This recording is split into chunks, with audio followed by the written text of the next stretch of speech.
Hello, and welcome to the Family Scoop. where you get the scoop in 10 minutes. I'm Maddie, And I'm Toria. and we're students at BYU. I'm studying family studies, I'm studying editing and publishing with a minor in family studies. and we love talking about families. So, Let's get the scoop.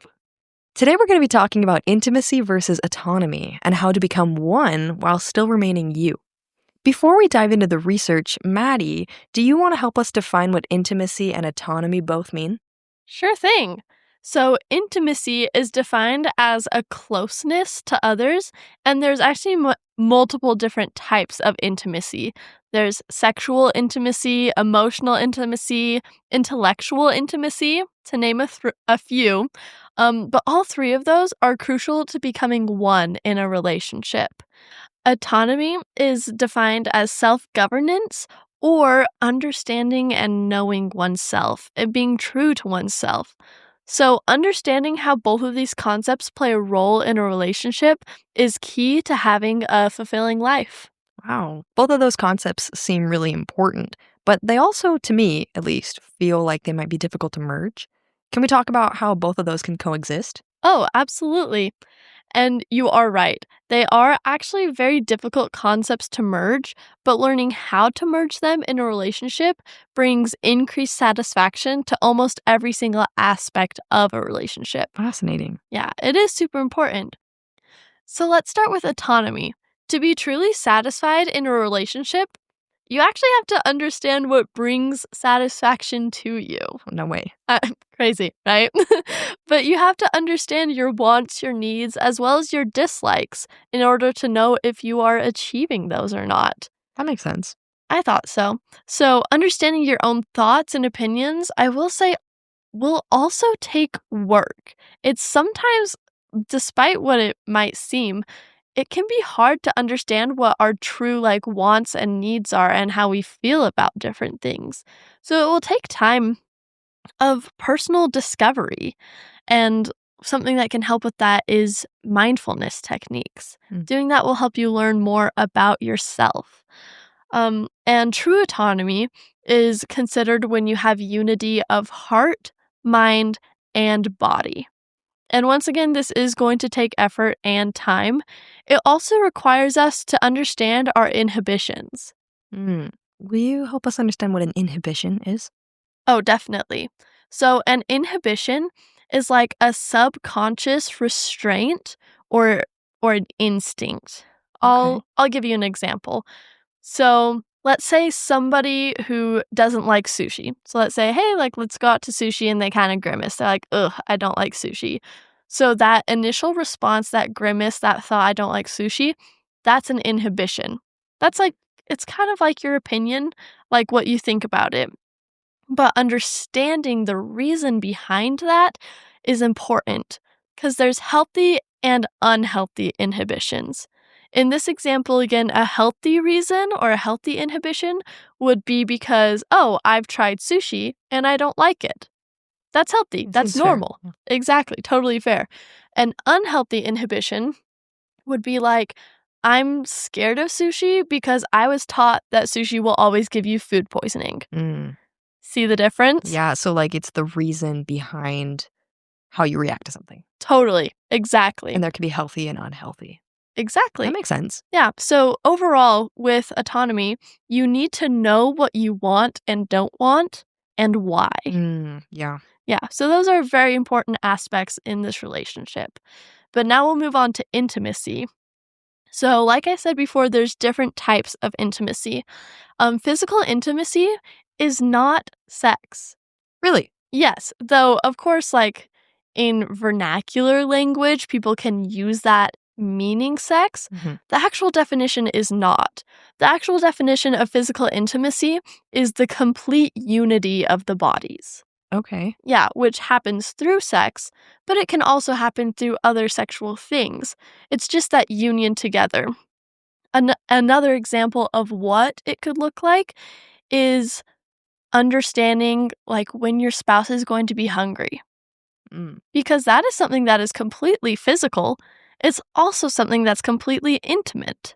Because you know your person so well that you're like, oh man, it's been so this amount of time they've been really focused on their work or their job or homework or whatever, they're probably hungry right now. I'm going to make them food. That's considered physical intimacy. That's crazy. I know, right? The other one, which kind of goes hand in hand, is emotional intimacy, which is not quite empathy. Those are different things, but they do help each other. Okay. But emotional intimacy is the complete understanding of the other's heart. Oh, that's so romantic. I know, isn't that so sweet? So this is an example again is understanding why, let's say you're at a party, you guys are all talking in a group, somebody says something to your partner, and you know that it hurt them. You also understand why it hurt them. That's emotional intimacy, knowing them in that way. Oh, that's really important. I agree. The last form of intimacy that we'll talk about today is intellectual intimacy. This is not knowledge, rather, it's like the complete sharing of intelligence. So, understanding what your spouse or your person thinks about different topics. Hmm. Yeah, so this one is very, I would say, simple because when you talk about things, you understand opinions and thoughts. And so intellectual intimacy happens more frequently than the others. Interesting. Yeah. But one thing that studies have shown, which is absolutely crazy, is that most relationships not only don't have all three of these forms, many of them don't even have one. Oh, that's sad. Isn't that so sad? Wait, that's crazy. I know, right? It's just crazy because we've been brought up in this world that doesn't explain the importance and the differences in intimacy and how special it is with that one person. Yeah, that's crazy. Yeah. So when you don't have these levels of intimacy, then a relationship looks more of like a relationship with roommates than with a spouse.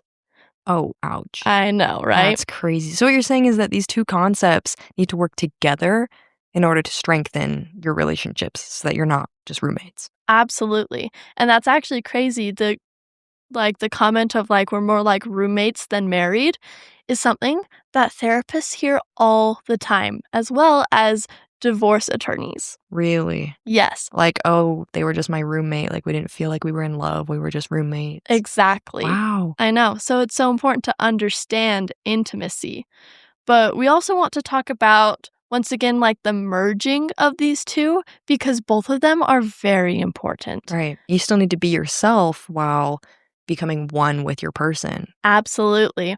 And so the way that we can like kind of merge these two concepts is by having great communication. That makes sense. Yeah, so communicating about these is how you become one united front while still being an individual. This doesn't mean that you completely disregard your opinions to agree with the other person. Yeah. That's not what this merging is. Well, because then you wouldn't have autonomy.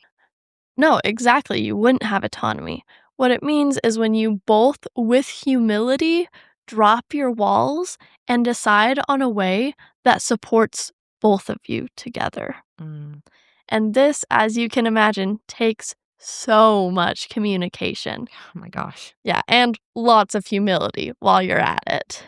But when you find these middle grounds of union with love and with support, true intimacy in all of its forms will follow, and you will be able to be connected to your partner, but still remain yourself. Still have your own opinions and thoughts and ideas, but in a way that joins the two of you together and supports each other in your individuality.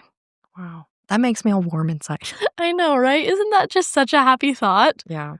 But as you get into the habit of joining together in everything, you will truly become one and you will understand each other better than anyone else can.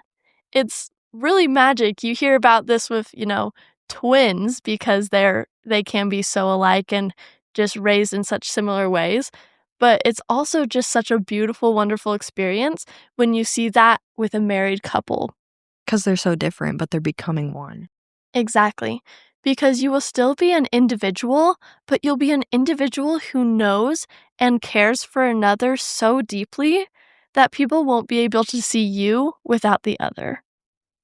Oh, that's perfect. I know, isn't it just so cute? I want that in my life, and I'm going to strive for that from now on after this conversation. Oh, perfect. I love that.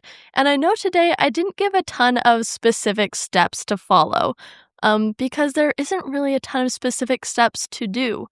But I hope in talking about this today, you've kind of caught the vision of how beautiful relationships can be when practicing autonomy and intimacy.